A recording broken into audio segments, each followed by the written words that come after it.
حضور نے ارشاد فرمایا لکل شیء ثقالہ وثقالۃ القلوب ذکر اللہ، ہر شے کا زنگ کسی نہ کسی شے سے اترتا ہے، دل بھی زنگ آلود ہو جاتے ہیں، تو جب دل زنگ آلود ہو جائیں تو یہ اللہ تعالیٰ کے ذکر سے اترتے ہیں۔ ایک روایت میں آتا ہے دلوں کے زنگ تلاوت کلام مجید سے اترتے ہیں، اور وہ بھی اللہ تعالیٰ کا ذکر ہے، اور اس کا ذکر مختلف طریقوں سے کیا جائے اور اس کا نام مختلف انداز سے لیا جائے، یہ ساری وہ چیزیں ہیں جو دل کی میل کچیل، دل کی غلاستیں، دل کی گندگیاں اتار دیتی ہیں اور دل مصفہ اور شفاف ہو جاتا ہے۔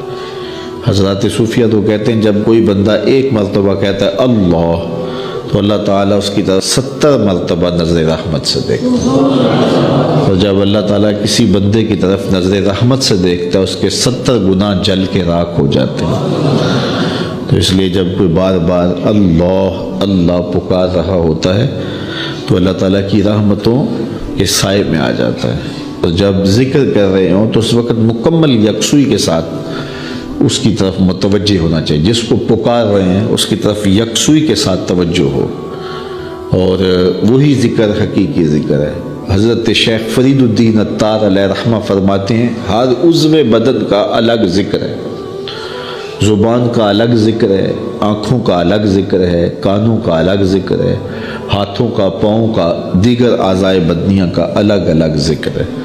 اللہ کی نشانیوں کو دیکھنا یہ آنکھ کا ذکر ہے، استماع قول حق یہ کان کا ذکر ہے، قرآن مجید کی تلاوت کرنا، اس کا نام لینا یہ زبان کا ذکر ہے، دکھیوں کی مدد کرنا یہ ہاتھ کا ذکر ہے، نیک مجالس کی طرف چل کے جانا، مسجد کی طرف سفر کرنا یہ پاؤں کا ذکر ہے۔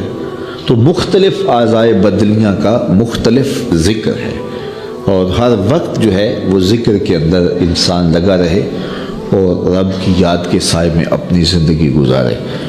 یہ اس کی روح کی غذا ہے جو اسے باہم پہنچتی ہے، پھر اس کی روح مرتی نہیں ہے، اس کی روح جو ہے وہ شاد اور آباد رہتی ہے، بیمار نہیں پڑتی، روح کے اوپر زنگ نہیں چڑھتا، وہ پاکیزہ اور مطہر رہتی ہے۔ تو مجھے اور آپ کو اپنی روح کا سامان کرنا چاہیے اور اللہ کا ذکر پوری یکسوئی کے ساتھ، پوری توجہ کے ساتھ، پورے انہماک کے ساتھ۔ ہمارے صوفیاء نقشبندیہ تو کہتے ہیں جب سالک کہے اللہ، تو جب یہ بندہ پکار رہا ہوتا ہے رب کو، تو رب بندے کی پکار کو سن رہا ہوتا ہے۔ یہاں ایک سوال بھی کیا جاتا ہے، کچھ لوگ ذکر مجرد پر یہ بات کرتے ہیں کہ جب آپ کہتے ہیں اللہ تو اس کے بعد کچھ نہیں کہتے، پھر کہتے ہیں اللہ، پھر کہتے ہیں اللہ، تو جب کسی کو پکارا جائے تو پھر اس کو غرض بھی بتائی جاتی ہے نا۔ آپ مجھے آواز دیں میرا نام لے کے تو میں متوجہ ہو جاؤں گا آپ کی طرف، تو پھر آپ مجھے کچھ کہیں گے نا کہ جناب ہم آپ کے پاس آئے ہیں ٹائم لینے کے لیے یا کوئی اور غرض کے لیے، کسی اور مقصد کے لیے، تو وہ آپ غرض بتائیں گے مجھے۔ تو اگر آپ مجھے آواز دیں، مجھے رضا ثاقب کہہ کے پکاریں اور میں آپ کی طرف توجہ پذیر ہو جاؤں، آپ پھر دوبارہ کہیں رضا ثاقب، تو میں پھر کہوں گا جی، آپ پھر کہیں، تو 2-3 بار کے بعد میں اکتا جاؤں گا کہ میاں بات بھی آگے کرو، مجھے پکار رہے ہو بار بار تو بتاؤ کیا کہنا ہے۔ تو کچھ لوگ اس پہ قیاس کر کے وہ کہتے ہیں جب پکارا جاتا ہے اللہ تو اس کے بعد تم اپنی غرض ہی بیان نہیں کرتے، پھر کہتے ہو اللہ، پھر کہتے ہو اللہ، تو کچھ کہو بھی نا۔ تو ہم اس کا جواب یہ دیتے ہیں کہ میں اس لیے پوچھتا ہوں کہ میاں کس لیے مجھے آواز دی ہے مجھے پتہ نہیں، اس لیے میں پوچھتا ہوں۔ لیکن جب بیٹا، بچہ ماں کو کہتا ہے امی، تو ماں کو پتہ ہوتا ہے اسے دودھ چاہیے، سردی لگ رہی ہے اسے لحاف چاہیے، اس نے واش روم میں جانا ہے، اس کی کیا ضرورت ہے۔ ماں کو پتر کی ضروریات کا پتہ ہوتا ہے، بیٹے نے صرف اتنا کہنا ہوتا ہے امی، آگے امی کو پتہ ہے اس کو کیا دینا ہے۔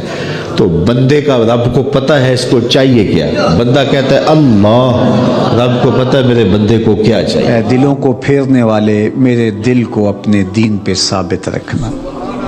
ام المومنین رضی اللہ تعالیٰ عنہ فرماتی ہیں کہ میں نے حضور علیہ السلام سے پوچھا کہ حضور اسلام لانے کے بعد بھی اس کی ضرورت ہے کہ یہ اللہ کی بارگاہ میں عرض کرے؟ تو آقا کریم نے ارشاد فرمایا کہ دل رحمان کی 2 انگلیوں کے درمیان ہے، وہ جس طرف چاہے پلٹ دے، بے نیاز ہے، تو اس لیے ہر وقت اس سے مانگنا چاہیے اللہ میرا دل سلامت رہے، دین پر قائم رہے۔ ورنہ ہم دیکھتے ہیں کتنے لوگ ہیں بظاہر اچھے ہوتے ہیں لیکن انجام بخیر نہیں ہوتا۔ انما الاعمال بالخواتیم، اعمال کا دار و مدار حسن خاتمہ پہ ہے۔ خاتمہ کیسا ہوتا ہے؟ حضرت سہل بن سعد الساعدی رضی اللہ تعالیٰ عنہ فرماتے ہیں کہ ایک غزوہ میں ایک مالدار شخص بڑی بے جگری سے لڑ رہا تھا، اس جرت سے لڑ رہا تھا کہ ہمارے دل میں آیا کہ کیا بات ہے۔ آقا کریم علیہ السلام نے دیکھا تو فرمایا جس نے اہل جہنم میں سے کسی کو دیکھنا ہو تو اسے دیکھ لے۔ بڑی حیرت ہوئی۔ ایک صحابی کہتے ہیں میں اس کے پیچھے ہو گیا کہ حضور علیہ السلام نے جو فرمایا ہے کوئی وجہ ہوگی تو میں دیکھوں ماجرا کیا ہے۔ تو کہتے ہیں جب وہ لڑتے لڑتے زخمی ہو گیا تو اس نے اپنی ہی تلوار کو اپنے سینے میں یوں رکھ کر کے اپنا وزن اس اوپر ڈال دیا اور دو کندھوں کے درمیان سے تلوار ادھر نکل گئی اور یوں خودکشی کر لی۔ تو کہا کہ بندہ ساری زندگی نیکیاں کرتا ہے، لکھا ہوا غالب آ جاتا ہے اور پھر آخر اچھا نہیں اس کا رہتا۔ اور کتنے ایسے لوگ ہیں کہ جن کا ماضی بہت بھیانک اور برا تھا لیکن آخر ٹھیک ہو جاتا ہے۔ تو اس لیے ہمیشہ اللہ سے انجام بخیر کی دعا مانگو۔ یا مقلب القلوب ثبت قلبی علی دینک، اے دلوں کو پھیرنے والے ہمارے دلوں کو دین پہ ثابت رکھنا، کہیں ایسا نہ ہو کہ ہمارا انجام ٹھیک نہ ہو، انجام ہمارا ٹھیک ہونا چاہیے۔ حضرت ابی ملیکہ رضی اللہ تعالی عنہ فرماتے میں 30 اصحاب رسول سے ملاقات کی ہے، میں نے سب کو فکر مند پایا ہے انجام ٹھیک ہو جائے۔ جنہوں نے اپنی آنکھوں سے حضور کو دیکھا وہ بھی ڈر رہے ہیں ہمارا انجام ٹھیک ہو جائے۔ رنگا رنگ سہیلیاں پرن کڑے پر پریا اسدا جانیے جسدا توڑ چڑھے۔ ہمیں ایک اور دعا ترغیب دی گئی قرآن مجید میں اہل ایمان کو، اور وہ کیا؟ ربنا لا تزغ قلوبنا بعد اذ ہدیتنا وہب لنا من لدنک رحمہ انک انت الوہاب۔ اے اللہ ہمارے دلوں کو سیدھا کر دینے کے بعد دوبارہ ٹیڑھا نہ کرنا۔ یہ دل سیدھے ہیں تو سیدھے ہی رہیں، یہ کبھی دوبارہ ٹیڑھے نہ ہوں۔ یہ نرم ہیں تو نرم ہی رہیں، کہیں پتھر نہ ہو جائیں۔ ایمان کے نور سے جگمگا رہے ہیں اللہ، یہ جگمگاتے ہی رہیں، کہیں دوبارہ ان میں ظلمتیں نہ آ جائیں۔